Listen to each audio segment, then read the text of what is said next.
Ha? Hello. Assalamualaikum. Hello. Hello, Assalamualaikum. Ya, Assalamualaikum warahmatullahi wabarakatuh. Saya Puan Rohaya Badarudin dari Sejangkang. Ya. Saya nak bertanya Ustaz. Ya, boleh sila. Bagaimana ya kalau kita nak mengetahui keluarga kita ni ada mendapat saka dan cara untuk mengatasinya? Okey, bagus. Itu saja, Puan Rohaya. Assalamualaikum. Assalamualaikum warahmatullahi wabarakatuh. Okey, pertanyaan sulung kita pada pagi ini, bagaimana caranya untuk kita mengetahui keluarga kita mempunyai saka? Tuan-tuan dan puan-puan yang dirahmati Allah sekalian, sekali lagi saya nak sebut di sini bahawa saka tidak ada disebut dalam Al-Quranul Karim. Saka tidak ada disebut di dalam hadis, tetapi saka ini hanya untuk ungkapan orang Melayu sahaja. Walaupun begitu, kita tetap dalam perbincangan, sebab saka ini juga melibatkan jin. Kita kena ingat apa itu saka. Bukan harta pusaka. Saka, harta pusaka, ayah mati kita boleh bagi. Saka ini anak cucu akan merana. Saka ialah, tolong ambil perhatian, saka ialah satu MOU. MOU yang dibuat di antara nenek moyang kita satu ketika dulu dengan jin laknatullah untuk mendapat perlindungan tertentu, kehebatan tertentu, dengan syarat-syarat yang tertentu, dalam jangka masa yang tertentu. Itulah saka. Jangka masa yang tertentu. Apa dia? Biasanya saka ini 7 keturunan, tuan-tuan dan puan-puan. Sebab itulah Nabi mengutarakan satu hadis. Nabi menyuruh kita untuk memilih keturunan ini. Nabi ada menyebut, di antaranya yang ketiga Nabi sebut linasabiha, keturunannya. Jadi bagaimana kita nak kesan saka ini ada dalam keturunan kita? Yang pertama, sebelum kita pergi dengan pencegahan, kita bagi tahu dulu tanda-tanda seorang keluarga itu mempunyai saka. Yang pertama, seorang itu mempunyai saka, saya nak bagi tahu. Pertama sekali dalam masalah mimpi.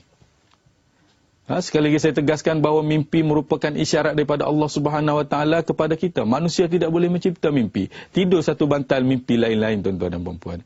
Yang pertama, jika kita bermimpi menyusui baby. Kebanyakannya, saya tak kata 100%. Kebanyakan ke klinik saya, 80% orang yang mimpi ni bermasalah. Tak menyusu pun tak apa, tengok saja. Dukung saja, itu sudah memadai. Yang kedua, sekiranya seseorang itu bangun tidur, ini tanda semasa jelas.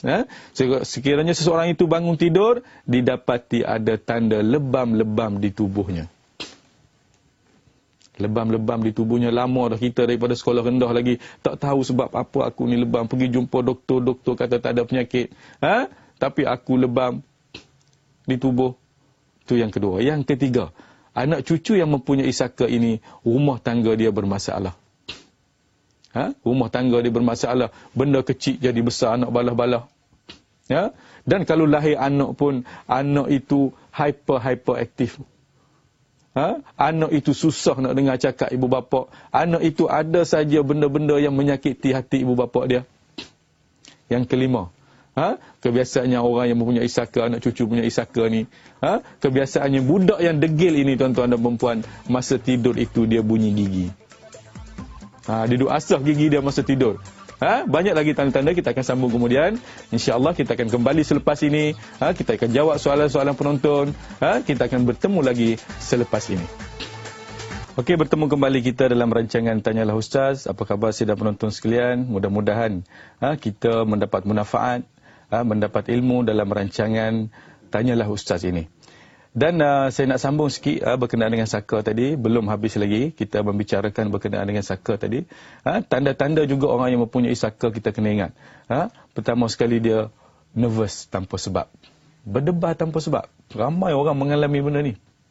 Jantung dia pergi cek hospital sampai 80 kali. 80, 100 denyutan seminit. Sebab apa ni doktor pun tak boleh nak kesan. Kata ulama, apabila jantung kita berdebar, benda tu berada di sekeliling kita. 1 meter di sekeliling kita. Itulah tuan-tuan, jantung ini satu panca indera yang Tuhan sediakan dalam dada manusia yang begitu hebat. Dan juga kita kena ingat bahawa orang yang mempunyai saka ini, dia sentiasa sakit atas belakang. Sakit sangat atas belakang. nak bangun tak boleh, berjalan pun, berdiri lama pun sakit atas belakang, dan seterusnya. Dia attack sendi-sendi utama dalam tubuh manusia, terutamanya pinggang, lutut, dan buku lali. Dia tak suka manusia tu boleh berdiri, dia tak suka manusia tu boleh berjalan, sebab dia takut manusia ni pergi masjid. Bila manusia tu duduk atas masjid, bila manusia tu suka pergi masjid, maka dia sedih. Sebab itulah tuan-tuan, kita tengok orang yang suka pergi masjid sentiasa sakit lutut. Tapi orang yang sentiasa pergi karaoke, tak ada sakit apa pun, walaupun umur 70-80 tahun dah. Pergi masjid, mesti orang ni sakit lutut. Masa orang duduk mengajar, dia belunjuk kaki. Kenapa? Lutut saya bengkak, Ustaz. Jiran saya pergi karaoke, tak ada bengkak pun. Sebagai contohlah. Okey. Dan ayat mana yang perlu kita amalkan untuk kita mengelakkan gangguan diri daripada saka ini? Kita kena ingat satu ayat. Allah Subhanahu Wa Taala ada menyebut di dalam Al-Quranul Karim. Ayat tu kemarin kita dah baca dah. Yang penting ayat yang saya bagi pada sidang penonton sekalian bukan ayat panjang-panjang. Saya tahu tuan-tuan tak ada masa nak hafal. Saya bagi yang pendek-pendek saja. Kalau tak hafal juga tak tahulah. Ayatnya berbunyi surah Al-Isra ayat 82. Bismillahirrahmanirrahim. Wa nunazzilu minal Qur'ani ma huwa shifaa'un wa rahmatul lil mu'minin. Al-Isra 82. InsyaAllah apabila kita amal ayat ni, kita basahi bibir kita dengan ayat ni, saka tak akan hinggap pada kita, dia akan hinggap pada orang lain. Okey, kita nak terus baca email pada pagi ini. Kita tidak ketinggalan mendapat persoalan-persoalan yang dikemukakan melalui email. InsyaAllah saya akan baca dan kita akan bincang apa masalah mereka. Assalamualaikum Ustaz. Waalaikumsalam. Saya Encik Has Abdul Rahman. Saya mempunyai masalah. Yang pertama sekali, pengalaman saya semasa saya masih belajar dulu. Bila belajar dulu, saya pernah tidur selama 1 hari. 1 hari dia tidur. Saya rasa badan sangat letih dan rasa tidak mahu bangun-bangun dari tidur. Sehinggakan saya dimasukkan ke hospital selama 4 hari. Sebab tidur punya pasal, masuk hospital. Di hospital saya ditanya oleh doktor siapa saya. Berkali-kali saya ditanya, saya tidak dapat menyebut nama saya sendiri. Dia tak kenal siapa dia. Saya hanya menyebut nama bapa saya saja. Ustaz, adakah ini merupakan salah satu tanda kita diganggu iblis ataupun jin? Sekiranya kita diganggu, apakah cara untuk kita menguatkan diri agar diri kita tidak mudah diganggu dan mengelak badan kita daripada dimasuki iblis? Terima kasih kepada Encik Has yang bertanya, yang mana 1 hari dia tidur. Masuk hospital 4 hari, dalam hospital dia tak kenal siapa diri dia, malah dia sebut nama ayah dia. Adakah dia mempunyai gangguan? Sidang penonton yang dirahmati Allah sekalian, sekiranya jin meresapi masuk dalam tubuh seseorang itu, yang paling penting sekali, tenaga kita akan hilang.